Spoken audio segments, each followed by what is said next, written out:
नमस्ते। नमस्कार दोस्तों, मैं Satyanarayan from HR and labour law. तो जैसा कि मैंने आपको अपनी पिछली वीडियो में बताया था कि मैं 10 इम्पोर्टेंट लेबर लॉ का डिस्कशन करूंगा और आपको बताऊंगा कि कौन कौन से 10 लेबर लॉ हैं जिनका बारे में आपको नॉलेज होना ही चाहिए। अगर आप किसी कंपनी में काम कर रहे हैं या फिर आपने अभी अपना जॉब में इंटरव्यू दिया है और आपका सिलेक्शन हो गया है, तो आपको मैं आप एक 10 ऐसे लेबर लॉ बताऊंगा जिनका नॉलेज आपको होना ही चाहिए। तो स्टार्ट करते हैं। टॉप 10 जो 10 लेबर लॉ हैं इंडिया में, उनके बारे में आपको बताऊंगा। हर एक बंदा को वो लेबर लॉ जानने मैंडेटरी हैं। तो स्टार्ट करते हैं मेरा वीडियो।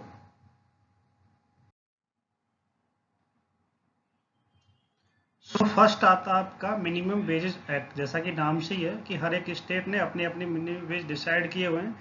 अगर आप किसी कंपनी में ज्वाइन करते हैं तो आपको ये मिनिमम वेज याद करना जरूरी है। अगर आप इंटरव्यू देने जा रहे हैं किसी कंपनी में तो आपको वो मिनिमम वेज याद करके लेके जाना है और उसमें आपको मिनिमम वेज डिसाइड होते हैं। जैसे कि सबसे पहला जो नाम से ही है मिनिमम वेज एक्ट 1948। जैसा कि मैं हरियाणा में काम करता हूँ और हरियाणा का जो आज का मिनिमम वेज एक्ट है, अगर मैं अनस्किल्ड में ज्वाइन करता हूँ तो मेरा मिनिमम वेज है 9704 रुपीज या 9704 रुपीज मेरा कम से कम होना ही चाहिए अगर मैं अनस्किल्ड में ज्वाइन करता हूँ। तो जैसा कि मैं सेमी स्किल्ड में ज्वाइन करता हूँ तो सेमी स्किल्ड का जो आज का मिनिमम वेजेस है वो 11,236 रुपीज होना चाहिए। अगर मैं हाईली स्किल्ड में ज्वाइन करता हूँ किसी कंपनी में तो एज पर हरियाणा का जो लेबर लॉ है वो मुझे एक राइट देता है कि मेरा जो अमाउंट है वो 12,385 रुपीज कम से कम होना चाहिए। तो पहला है मिनिमम वेज एक्ट जो ये गवर्न करता है कि हर एक स्टेट ने अपने अपने मिनिमम वेज बनाए हुए हैं, उसके अकॉर्डिंग आपको वो सैलरी मिलनी चाहिए। नेक्स्ट जो आपका आता है पेमेंट ऑफ वेजेस एक्ट। ये एक्ट आपको बताता है अगर आप किसी कंपनी में काम कर रहे हैं तो उस महीने की 7 तारीख तक आपका पेमेंट मिल जाना चाहिए। अगर वो पेमेंट नहीं मिलता है तो उस पर बहुत बड़ा अफेंस लगता है। यानी अगर आप किसी कंपनी में काम कर रहे हैं, आपका जो एम्प्लॉयर है उसको महीने की 7 तारीख तक आपका पेमेंट दे देना चाहिए। तो नेक्स्ट आपका जो आपका स्टार्ट होता है इक्वल रेगुलेशन एक्ट 1976।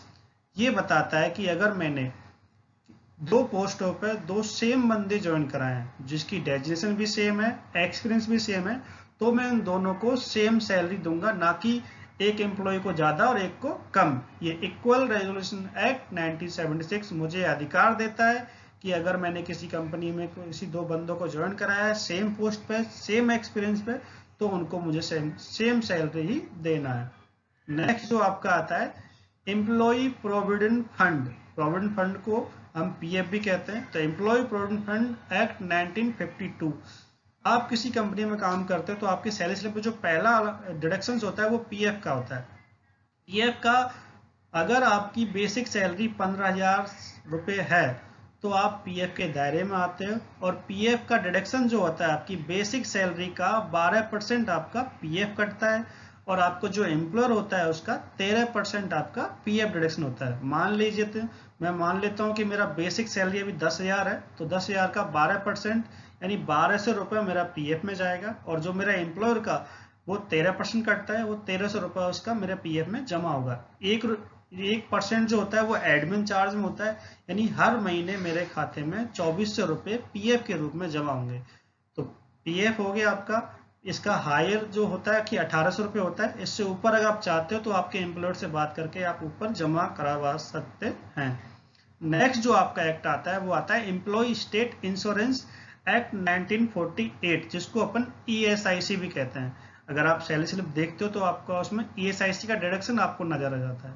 आज का जो ईएसआईसी का डिडक्शन है आपकी ग्रोस सैलरी का 0.75% आपका ईएसआईसी में जाता है। अगर मान लेता हूँ मेरा बेसिक सैलरी 10,000 है तो 10,000 सॉरी मेरा ग्रोस सैलरी 10,000 है तो ग्रोस सैलरी 10,000 का 0.75% मेरा डिडक्शन ईएसआईसी में जाएगा। ईएसआईसी एक एम्प्लॉय स्टेट स्कीम है जिसके तहत अगर मैं बीमार होता हूं तो मुझे ईएसआईसी से बहुत सारे बेनिफिट मिलते हैं। अगर मेरी फैमिली से कोई बीमार होता है तो उनको भी मैं ईएसआईसी में दिखा सकता हूं। उसका कितना भी ये बड़ा अमाउंट है वो ईएसआईसी बेयर करती है। तो ईएसआईसी मुझे मेडिकल बेनिफिट और मुझे अपना एक इंश्योरेंस प्रदान करती है ESIC। इसका डिडक्शन जो मेरी ग्रोस सैलरी का 0.75% मेरे अकाउंट से कटता है, और जो मेरा एम्प्लॉयर होता है उसका 3.75% कटता है। अगर मेरा ग्रोस सैलरी 21,000 या 21,000 से नीचे है तो मैं ESIC के दायरे में आता हूँ, और उसका डिडक्शन मैंने आपको बताया था कि बेसिक सैलरी ग्रोस सैलरी अगर मेरी 10,000 रुपये है तो उसका 0.75% मेरा ESIC में कटेगा, और जो मेरा एम्प्लॉयर है यानी मेरी कंपनी है उसका 3.25% ESIC में डिडक्शन होता है और हर महीने मेरे खाते में जमा होता है। नेक्स्ट एक्ट की बात कर लेते हैं। ये है पेमेंट ऑफ बोनस एक्ट 1965। ये आपको बताता है, बोनस का नाम सुनते आपके चेहरे पे खुशी आ जाती है। अगर आप किसी कंपनी में काम कर रहे हैं तो उस कंपनी आपको बोनस के रूप में एक अमाउंट आपको देती है। अगर आप दिवाली पे आपको बोनस मिलता होगा, आप देखते होंगे बोनस और गिफ्ट आपको कंपनी देती है, तो वो पैसा आपके अकाउंट से हमेशा कटता है, हर महीने कटता है। अगर मान लेता हूँ मेरी बेसिक सैलरी 10,000 रुपये है तो उसका जो बोनस का मिनिमम वैल्यू है वो 8.33% है। आपका देखा होगा सैलरी में आपको मिनिमम वेज मिलेगा, आपको उसके नीचे आपका बोनस मिलेगा आपको 8.33%। यानी अगर आपकी बेसिक सैलरी 10,000 है तो उसका 8.33% मुझे बोनस के रूप में हर महीने मेरे खाते से जमा होता है, और वो मुझे दिवाली पे दिया जाता है। ये आपका कम से कम अमाउंट होता है 8.33%। अगर एम्प्लॉयर चाहे, अगर कंपनी की ग्रोथ अच्छी है तो आपका वो 20% तक जा सकता है। नेक्स्ट जो आपका एक्ट आता है उसके बारे में बात कर लेते हैं। नेक्स्ट एक्ट आता है आपका पेमेंट ऑफ ग्रेजुएटी एक्ट 1972। अगर मैं किसी कंपनी में 5 साल तक काम करता हूं तो मैं वहां ग्रेजुएटी के लायबल हो जाता हूं। ग्रेजुएटी होता है आभार। अगर मैंने किसी कंपनी में 5 साल काम किया तो वो कंपनी मुझे आभार के रूप में कुछ अमाउंट देती है। अगर मैंने मान लो एक कंपनी है सोनाक स्टीयरिंग और उसमें मैंने 5 साल काम किया है तो 5 साल में यानी हर साल का 15 दिन का अमाउंट मुझे मिलेगा, यानी 15 5 75, यानी मुझे 75 डे का अमाउंट ग्रेजुएटी के रूप में कंपनी देगी अगर मैं किसी कंपनी में 5 साल पूरा करता हूं। तो ये ग्रेजुएटी होता है, एक आभार के रूप में अमाउंट होता है जो कंपनी को आपको देना होता है। ये मैंडेटरी है गवर्नमेंट का तरफ से। नेक्स्ट जो एक्ट आता है आपका वो आता है प्रोफेशनल टैक्स। आप सैलरी स्लिप आप उठा के देखोगे या आप अपना स्टेटमेंट उठा के देखोगे तो उसमें से एनुअल 250 से 200 रुपये प्रोफेशनल टैक्स के लिए रूप में जाते हैं। उसका आपको कुछ नहीं मिलता है, वो अमाउंट आपके प्रोफेशनल टैक्स के रूप में आपका कटता है। अब आपका नेक्स्ट जो हम करते हैं लेबर वेलफेयर फंड। अगर आप अपना सैलरी स्लिप उठा के देखते हो तो लेबर वेलफेयर फंड के आपके 25 रुपीज कटते हैं। हर एक स्टेट में अलग अलग है।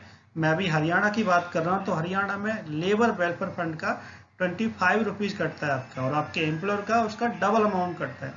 तो लेबर वेलफेयर फंड आपको बहुत सारी स्कीम प्रोवाइड कराता है, जैसे कि हेल्प जो अनस्किल्ड बंदे होते हैं उनके लिए साइकिल LWF प्रोवाइड कराता है। अगर किसी को अपनी डॉटर की शादी करनी है तो LWF वो शादी के लिए पैसा भी देता है। तो LWF लेबर वेलफेयर फंड हर एक स्टेट का अलग अलग है, और उसमें आपका कुछ अमाउंट इसमें जाता है जिसका बेनिफिट आप ले सकते हैं। अब आपका नेक्स्ट जो आता है शॉप एंड एस्टेब्लिशमेंट एक्ट।